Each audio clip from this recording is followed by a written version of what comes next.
Say her name. Her name is Breonna Taylor. And on March 13th, 2020, Louisville police officers, a little bit after midnight, using a no-knock search warrant, forced their way into her apartment. And in the ensuing chaos, she was shot and killed during what was a botched drug raid. There were never any drugs found in the house, and to date, none of the officers have been charged in the killing of Miss Taylor. As part of our Black History commemoration, we've promised to continue the conversation, and we've invited her mom, Miss Tamika Palmer, to join us to talk about that day. Miss Palmer's strength and courage and her relentless search for justice goes beyond words, and we're so happy that she can join us. And we welcome her, to Champlain College. Hello, thanks for having me. Thank you, Miss Palmer. It's a pleasure to have you, and I'm so glad that we get a chance to talk to you. I've read all the articles, I've read all the news reports about what happened on March 13th, and there's a lot of contradicting information.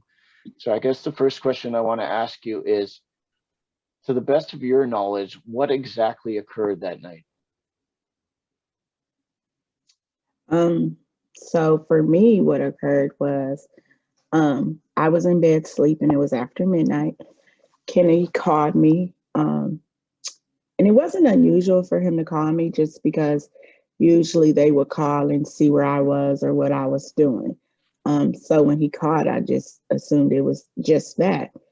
So I answered, but this time, Kenny, all you could hear him doing is screaming Breonna and just screaming and crying, and so I started yelling, "What's going on?" And he said, "I don't know. Someone kicked in the door, and I think Bria shot." And like I couldn't believe it. I dropped the phone.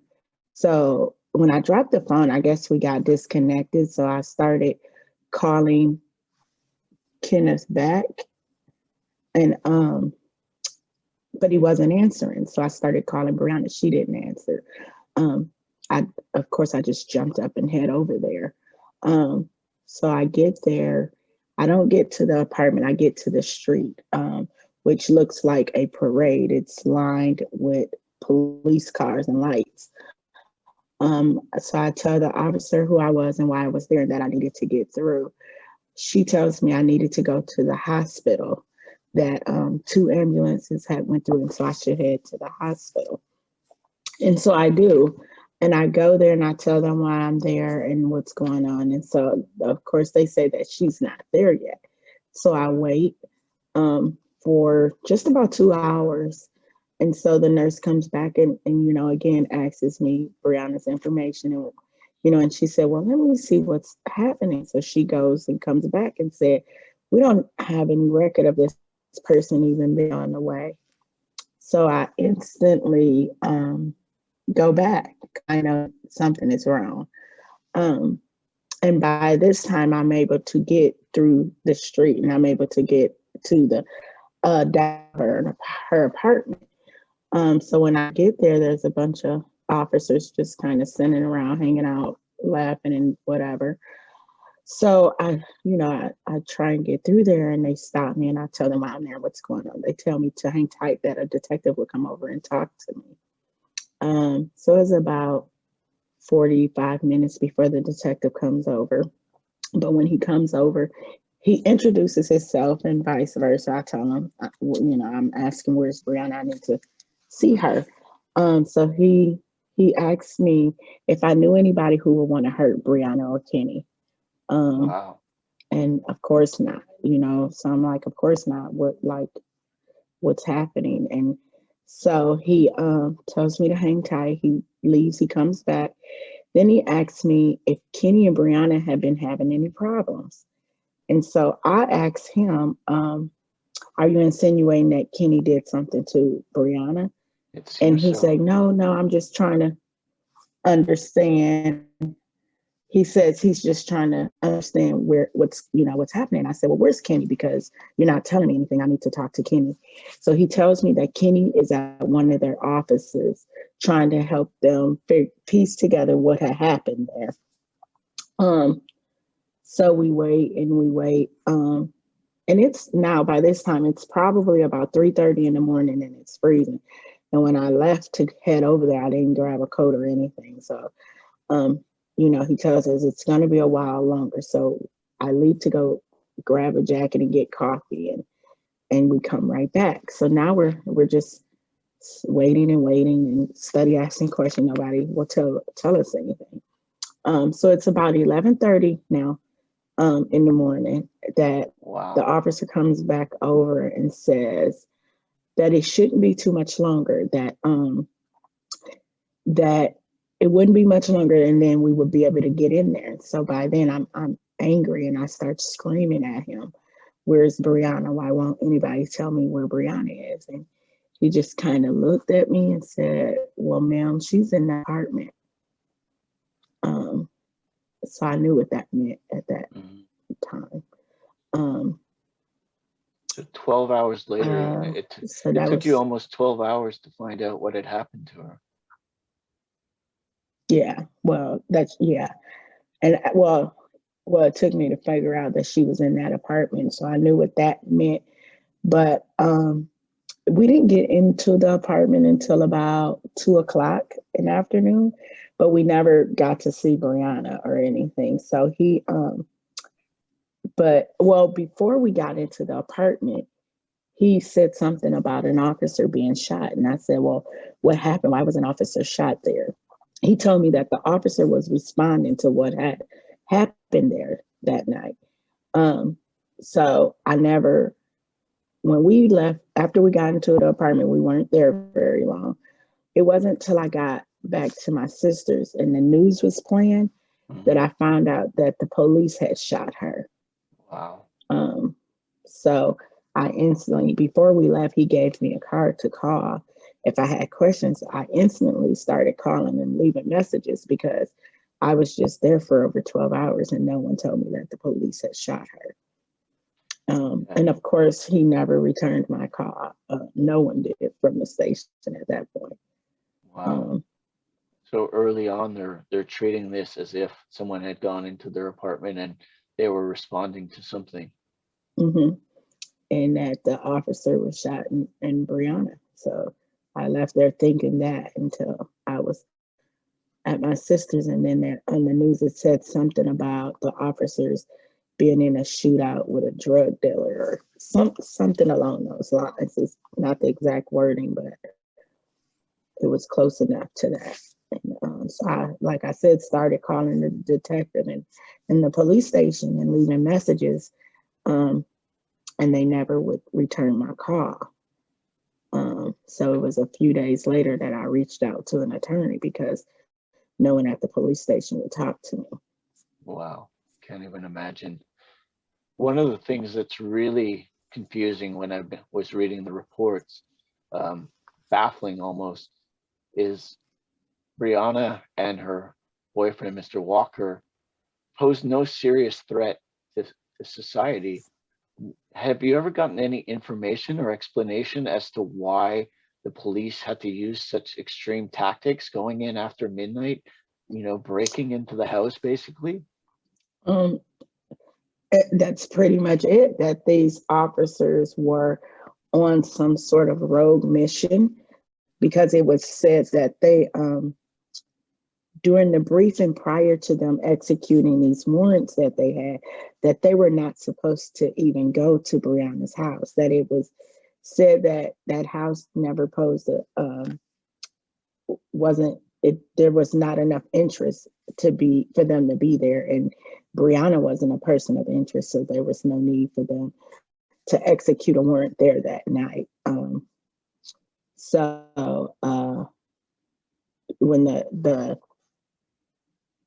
later on finding out when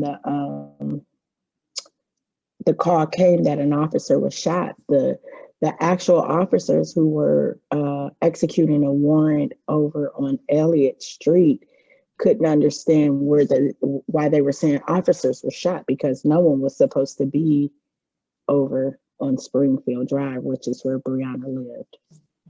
Yeah, I think using the word botched is probably not even a strong enough word for what It's happened that night. definitely not.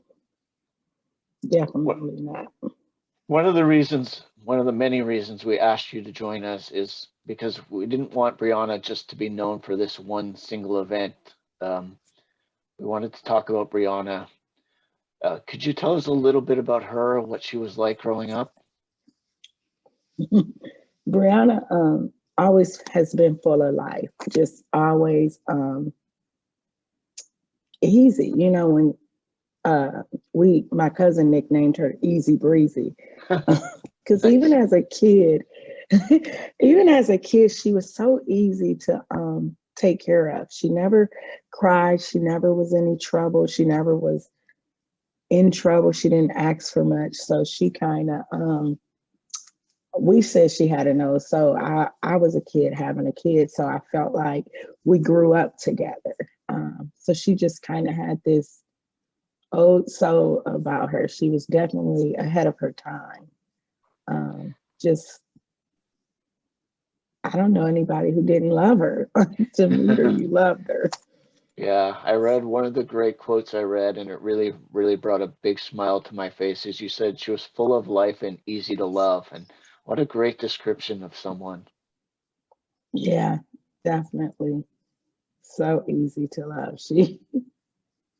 She had a lot of living to do. Also, in that same article, you admitted that she had gone through her struggles, but in the recent months, she had really turned the corner. Can you talk to us a little bit about the months leading up to this tragedy and how things were going for Breonna? I'm sorry, 1 second. No problem. Take your time. My daughter is beating on the door. That's Sorry. okay. It's fine. It's the great thing about a live interview is we get what we get. Yeah, I just wanted to know about how her life was going. You said she had turned the corner. Yeah, Brianna had been doing, she just was great. She, like I said, she never was in a lot of trouble ever. She just but she had plans. Brianna always, you know, would make these plans for her life, and so everything had to go according. And she finally was to the point. She said, she was ready to go back to nursing school and finish that up, and she wanted to be a NICU nurse, and she was ready to start trying to buy her a house and and just get ready to start her own family. Mhm. And she was there. She wouldn't have had a problem with it. One of the things I read, and it really made me reflect on my life. I've had a lot of conversations with my parents. Be nice to your brothers. Treat people kindly. How important school is. But in the article I read, you had a different conversation with your parents. It was a conversation about what to do if you were ever stopped by the police. Can you tell us Yeah. a little bit about that? And did you have to have that conversation with Breonna as well? So yeah, just kind of growing up in the air, where we grew up, and just always the police presence was very heavy where we were, and just so there's always been this insecurity about dealing with police in our community. So we was always raised that, when the police is behind you, don't turn around and start looking. Don't, uh, make any sudden movements. Don't, do any of those things. And I definitely has always told both Breonna and Janiyah, like, the police get behind you, you need to call me and get me on the phone. You need to make sure that, so that I know I'm aware of where you are, what's going on, and don't talk back to them. Don't, just kind of get through it and get home, because whatever will happen, we can deal with later, but we got to get you home. And that's just, About what age do you have that conversation? Because to me, this is astonishing. it's kind of, you start this even as little kids when you're in the car with, because I remember being 7 and 8 years old, being told don't turn around in the car. So and definitely I had to instill that into my kids. So you start then, but then it's when you really get nervous when they're starting to be able to drive out on their own and be out on their own and out with their friends. So that's when you're really adamant about the behaviors that the way they carry themselves when they're out and about, and Yeah. just hopefully never to have to encounter the police. It's tragic when we start to continue this conversation and we speak with our Black students, and the amount of them that have had this same conversation with their parents, and the amount of them that have been stopped by police, in 2022, this is still happening. This is Mhm. still prevalent. Absolutely, and that's the thing I can't understand with all the way the last few years have been. I it's hard enough being a police officer, I could imagine, but I would definitely think that as an officer, you would want to do everything in your nature to protect yourself and to protect the citizens, such as wearing body cams and just acting accordingly. I just can't even imagine that there's officers who are still choosing to behave in these rogue manners. Yeah, it's whenever you think that we've come far, there's these little reminders that we haven't come as far as we want. Yay. I wanted to Mm. so we talked about the contradicting reports. One of the reports that aren't contradicting is everything you read about Breonna is just what a wonderful person she was. And, like you said, she wanted to become a nurse. She was working as an ER technician, taking after her mother. Yeah. One of the things they all say about Breonna is just how much she loved to help people. Mhm. Can you just, Absolutely. And I think that's what made this thing that happened to her so much harder for everyone, because from anybody who encountered Brianna knew what type of person she was, from her patients, from her coworkers, teachers, family, everybody. I don't know anybody who would pretty much tell you a bad story of her, and to, so everybody knew this nature that she had to take care of other people, and to have this harsh thing happen to her is unsettling. yeah, I guess, does is there any solace knowing how much she was loved, how much people cared about her, or you can't really? No, no, it makes it harder to me Okay. because um, it's this. Not that anybody would ever deserve what happened to Brianna, right? But I'm a person who I've always believed like you live in the sword, you live by the sword, you die by the sword. Hmm. Meaning the way you live sometimes brings, it's sometimes these things happen to us. And to know Brianna, to know what type of person she was, and this thing happened to her, it's like we're like it made no sense. It made you not want to believe in anything anymore. Yeah. One of the things that, like I said, it's a tragic story and it brings a lot of emotion. But one of the things that made me smile is when people talk about you and her. I think you are more than mom and daughter. Everyone talks to you like you are besties, and Yeah. obviously you were her role model. I can't imagine that's why she didn't get into the hospital profession. Is that how you kind of felt growing up? Yeah, yeah, absolutely. I just, she was Brianna was a part of me, like I said, I was a kid having a kid, so we grew up together. We became more than mother and daughter. She was my best friend. She was my everything. I learned life through being her mother at that point and at an early age. So I learned early on I became responsible for this life. So I knew I had to do some things different in my life. And I'm grateful for that. She brought life to me. She taught me a lot along the way. She gave me meaning. She Yeah, I can tell how you light up every time you speak about her. It's amazing. But I want to talk about you a little bit and how amazing you are. Your relentless pursuit of justice, not only for you and for Breonna, but for everyone. You've been working with city officials to get the no-knock warrant eliminated. The governor now has made it almost impossible to get a no-knock warrant.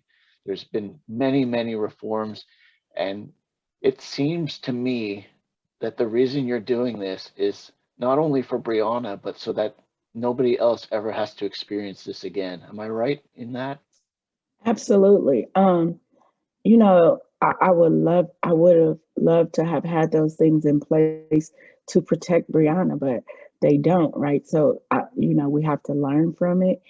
Um, so I like to think I'm still raising a Brianna, I still have Janiyah. And so I would like to think that she doesn't have to go through something like this in her life.